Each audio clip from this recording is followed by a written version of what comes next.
Manitoba's Premier today calling on volunteers to assemble on the front lines of Manitoba's COVID-19 fight. In the interests of time and in the interests of, frankly, taking advantage of the caring nature of Manitobans a bit, we want to access some help quickly. He's encouraging people to sign up to do neighborly tasks on Help Next Door MB, but also to become COVID-19 testers and screeners. I think it's great when Manitobans want to volunteer. I just don't think it's great when a government has huge human resource needs in the healthcare sector and they're not willing to fill those.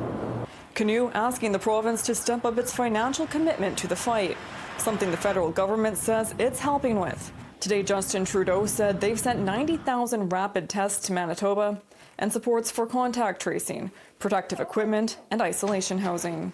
My job is not to judge other jurisdictions and how they do things. My job is to be there to support them. But Pallister says so far they've only seen 4,500 tests. The rest, the Prime Minister alluded to, is somewhere in the mail, I guess, and we'll look forward to getting it. Meanwhile, the Premier fielding questions about how his government planned for the second wave, as Manitoba still sits in first in active cases per capita, and local doctors warn of inadequate healthcare capacity to manage it. Blame placing when times are tough, just blaming the coach for everything isn't going to help. Pallister went on to say blame him, not the health officials, but then also defended their collective efforts. The government doesn't spread COVID, it's spread by people, and sometimes it's done without any ill intent.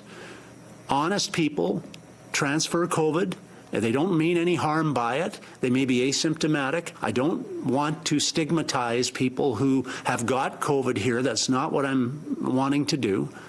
But sometimes people are doing things which allow COVID to populate and spread in the community, and we have to stop that. We heard Monday that Manitoba's ICUs were about 94% full.